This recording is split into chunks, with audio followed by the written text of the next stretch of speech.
Hello, വണ്ടി നിർത്ത്. ഇങ്ങനെ എത്ര നേരം കൊണ്ട് ചെറുക്കൻ പുറകിന് വരുവാ? വണ്ടി നിർത്തിക്കേ. അത് നിർത്താം അമ്മേ, കുറച്ചുകൂടെ അങ്ങോട്ട് മാറിയിട്ട് നിർത്താം.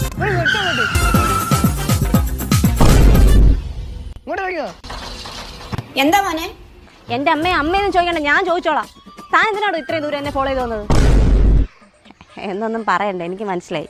താൻ എന്നെ ആദ്യമായിട്ട് കണ്ടത് എവിടെ വെച്ചാ? മാടക്കടയിൽ വെച്ച്. മാടക്കടയിൽ? എന്നോടുള്ള ഈ സ്നേഹം എന്ന് മുതലാ മനസ്സിൽ മുട്ടിട്ട് തുടങ്ങിയത്? പറയാം അങ്ങോട്ട്, അമ്മ നീക്ക് നോക്കണ്ട. അതല്ലേലും ഇങ്ങനെ സ്വർഗത്തിലെ കട്ടറുമ്പോ എപ്പോഴും. ഇത്ര നിങ്ങൾ എന്നെ കണ്ടിട്ട് വണ്ടി നിർത്താൻ? അയ്യോ, അത് നിർത്താൻ ഞാൻ ലിപ്സ്റ്റിക് ഇട്ടിട്ടില്ലായിരുന്നു. ആ മാടക്കടയിൽ ഇറങ്ങിയപ്പോഴേ നിങ്ങളുടെ ഈ പേഴ്സ് താഴെ വീണ്, അത് തരാൻ വേണ്ടി ഞാൻ വന്നത്. ഓ, എന്റെ പേഴ്സ് ഇവിടെ വരെ വന്നേല്ലേ. ഇതിരിക്കട്ടെ, ഇത് വെച്ചോ. അത് ഞാൻ 4ാം ക്ലാസ്സിൽ പഠിച്ചപ്പോൾ ഉള്ള ഫോട്ടോയാ. എന്റെ പൊന്നുമോനെ, അവിടെ ജീവിതത്തിലെങ്ങും കയറി തലവെക്കല്ലേ. പിന്നെ എനിക്ക് കയ്യിലിരിക്കുന്ന ഫോട്ടോ പോലെ പടമായിട്ട് പോസ്റ്റിൽ കയറിയിരിക്കാം.